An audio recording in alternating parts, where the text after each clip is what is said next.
বাস্তবতার সাথে বলছি। গ্রাম বোর্ড আমি আমার জীবনে ছোটবেলায় খেলাধুলা করিনি। আমি আমার মা ভক্ত ছিলাম, মায়ের সাথে সর্বদা চলতাম। 16 বছর পর্যন্ত মায়ের সাথেই রয়েছি। মায়ের এটা সেটা করে দিচ্ছি, কাজকর্ম লেখাপড়া করছি, খেলাধুলা চাইনি। ব্যথা পাবো, দুঃখ পাবো, কেউ গালি দিবে বলে আমি পছন্দ করি না, কেউ গালি দিব, দুঃখ দিব, এটা আমি পছন্দ করতাম। আমি কোনো খেলাধুলা জানি না। তো মানুষ থেকে জিজ্ঞাসা করছি, গত জমে আমার মসজিদে বয়ানে বলছিলাম যে ভাই ক্যারাম বোর্ড খেলতে গুলি কয়টা লাগে? 21টা। কয় না হুজুর 18টা। লগে আরেকটা গুলি খাই এটা হলো 19টা। আরেকটা গুলি এটা হলো কি লাল, ইংলিশে কয় কি রেড কালার, ঠিক না? জোরে কয় না, ঠিক। আর জোরে রেড। এখন এক গ্রুপ হচ্ছে সাদা, আর গ্রুপ হচ্ছে কালো। এখন যে ব্যক্তি এই রেড কালার গুলিটারে আপনার সবগুলি গুলি একসাথে করে একটা বড় গুলি দিয়ে গাড়ি দেয়, টাচ করে, ঠিক না বলে? টাচ করার পরে মনে করেন আপনার প্রথম টাচেই রেড কালার গুলিটা আপনার পকেটে দিয়ে পড়ে গেল। পড়ে যাওয়ার পরে এখন যদি আপনি আবার ফিরে টাচ করার পরে আরেকটা গুলি ফালাইতে না পারেন, তাহলে আপনার প্রথম যে 5 নম্বরের পয়েন্টের লাল গুলিটা পড়ছে, 5 পয়েন্টে আপনার স্বামী আপনাকে দিবে? মানবে? মানবে? মানবে। আচ্ছা মনে করেন আপনি খেলতে খেলতে দেয়া 5 পয়েন্ট হারাইছেন, 5 পয়েন্ট হারাইছেন, এরপরে আরেকটা গুলি দিয়ে কভার দিতে হয়। এখন আপনি দিতে পারেন নাই, আপনাকে দিবে 5 পয়েন্ট দিবে? 1 পয়েন্টও পাইবেন না, 5 পয়েন্টও পাবেন না। অতএব এই 5 পয়েন্ট হইল ফরজ, আর 1 পয়েন্ট হইল সুন্নাত। সুবহানাল্লাহ বলবেন না? সুবহানাল্লাহ। পয়েন্ট 1 নম্বরটা কি সুন্নাত, আর 5 পয়েন্ট হইল ফরজ।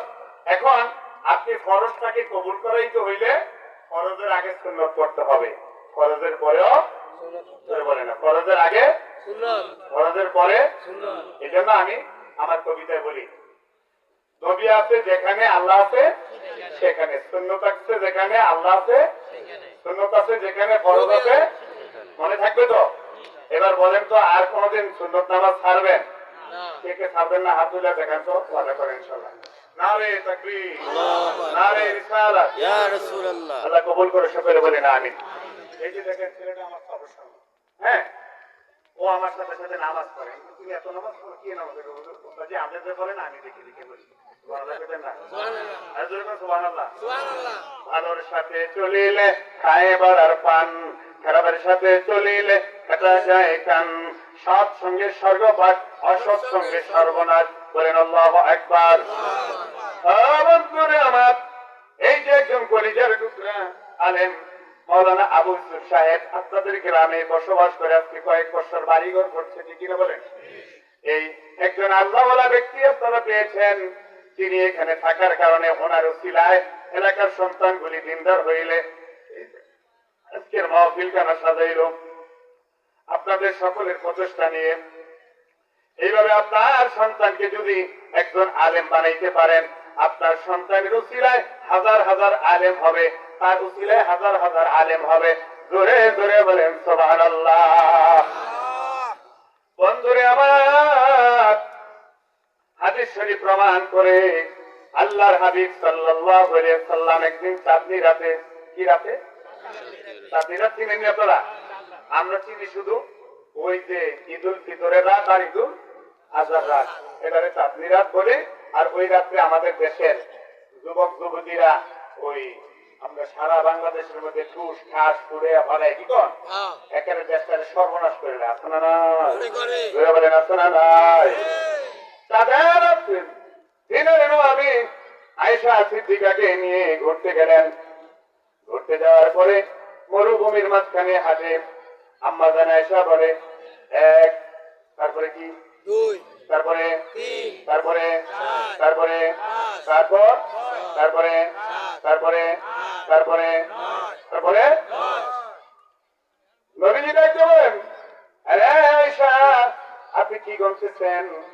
আয়েশা বলে, ইয়া রাসূলুল্লাহ, ইয়া হাবিবাল্লাহ, নবী গো আমি আকাশের তারকা গুনতেছি। সুবহানাল্লাহ। আর জোরে বলেন সুবহানাল্লাহ। আমার নবী ডাকতে বলে, আয়েশা রে, ও আয়েশা, আকাশের তারকা কি কেউ গুনতে পারবে, শেষ করতে পারবে? In this time Ayesha Siddiqa কোনো জবাব না দিয়া আমার নবীকে ডাক দিয়ে কয়, ইয়া রাসূলুল্লাহ, ইয়া হাবিবাল্লাহ, আমার একটা কথা মনে পড়েছে, সঠিক জবাব জেনে নবী ডাক দিয়ে বলে, আয়েশা রে, কি জবাব দিতে হবে বলো। আয়েশা বলে, ইয়া রাসূলুল্লাহ, আপনার জবান থেকে বলেছেন আকাশের তারকা নাকি পৃথিবীর কেউ গণে শেষ করতে পারবে না। হুজুর, ও দয়া নবী, মায়ার নবী গো, আপনি একটু খুলে বলেন গো নবী, ওই আকাশের তারকার সমতুল্য নাকি দুনিয়ার জমিনে কেউ আছে কিনা, বলেন সুবহানাল্লাহ। আমার নবী ডাকতে বলেন, আয়েশা রে, ও আয়েশা, আমার একজন সাহাবীর আমল নামায় আকাশের তারকা পরিমাণ নেকি আছে। সুবহানাল্লাহ। আরো জোরে সুবহানাল্লাহ। এদিকে দুই তিনটা মুরব্বীর আওয়াজ হয়, বিশ্বনাথের চূড়ান ফেল ভাত বলে, যুবককে মিটি যদি কয় না। গত বছর যুবকরা কত সুন্দর করে বলছে। যুবকরা আপনারা রাগ করছেন ভাইরা? কেউ রাগ করছেন আপনারা? বলে আল্লাহু আকবার। এই না বোঝা গেছে আপনারা আছেন, মাশাআল্লাহ দিলে। আল্লাহ কবুল করে, সকালে বলেন আমিন। আম্মা জান আয়েশা নাকি বলেন, হুজুর, কার আমল নামায় এতগুলো দেখি আছে, হুজুর খুলে বলেন। আবার দিনে নবী ডাকতে বলে, আয়েশা রে, আমার সাহাবীদের মধ্যে হযরতে ওমরের আমল নামায় আকাশের তারকা পরিমাণ দেখি আছে, বলেন সুবহানাল্লাহ। আর জোরে বলেন না সুবহানাল্লাহ।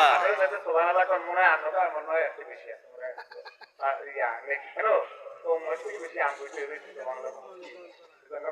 বলেন না সুবহানাল্লাহ। সুবহানাল্লাহ। রবির মনোযোগ। আম্মা জান আয়েশা সিদ্দিকা রাদিয়াল্লাহু তাআলা আনহা মনটা খারাপ করে ফেললেন, চেহারাটা মলিন করে দাঁড়ায় আছেন। আমার নবীজি ডান হাত চুক্তির মধ্যে লাগায় চেহারাটা উপরের দিকে উঠাইয়া চোখের দিকে তাকিয়ে বলে, আয়েশা রে, ও আয়েশা, আপনার চেহারাটা মলিন কেন? আপনি মন খারাপ করেছেন কেন? আয়েশা ডাকতে বলি, ইয়া রাসূলুল্লাহ, ইয়া হাবিবাল্লাহ, আমার বাবা আবু বকর সারাটা জীবন আপনার সঙ্গে চললো, আপনার জন্য জীবন দিতে প্রস্তুত। ওই আবু বকরের নাম মনে করছি আপনি বললেন, আপনি আমার বাবার নাম না বলিয়া গো নবী, আপনি আবু বকরের নাম বলার কারণে আমার মন খারাপ হয়ে গেছে। আমার নবী ডাক দিয়ে বলে, আয়েশা রে, আয়েশা, মন খারাপ করো না, মন খারাপ করো না। আমার আবু বকর, আমার ওমর, উসমান, আলী, তালহা সহ তামাম সাহাবী 1,24,000 সাহাবীদের 1,24,000 সাহাবীদের নেকি এক পাল্লায় লইলে কিয়ামত পর্যন্ত যত পৃথিবীর মুসলমান নরনারী দুনিয়ায় আগমন করবে, সকল মুমিন মুসলমানদের নেকিগুলি এক পাল্লায় লইয়া অপর পাল্লায় তোমার বাবা আবু বকরের আমল নামায় এক রাত্রে নেকি রাখলেও তোমার বাবা আবু বকরের নেকির সমতুল্য হবে না। আর বলে সুবহানাল্লাহ। বন্ধুরা আমার, এই কথা বলার সঙ্গে সঙ্গে আম্মা জান আয়েশা সিদ্দিকা একটা বেহেশতি হাসি দিলেন, বলেন সুবহানাল্লাহ। বন্ধুরে আমার, গভীর মনোযোগ। ও বন্ধু, এই জন্য আমি হাদিসটা আপনাদের সামনে উপস্থাপন করলাম।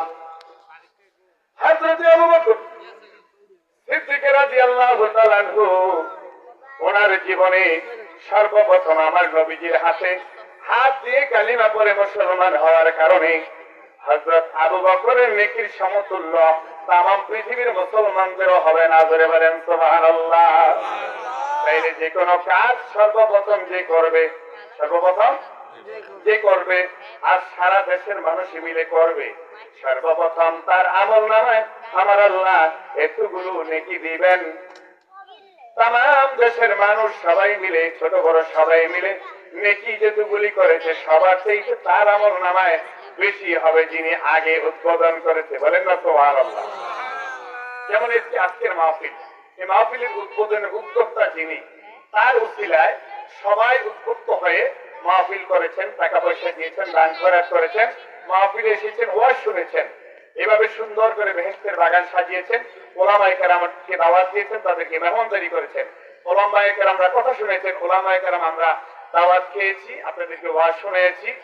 যতগুলি আমল আমাদের হয়েছে, ও সর্বপ্রথম যিনি বলছেন এই দেশে একটা মাহফিল করব, তার আমল নামে এতগুলি দেখি, বলেন সুবহানাল্লাহ। তাইলে নেক কাজ করা দরকার আছে না নাই?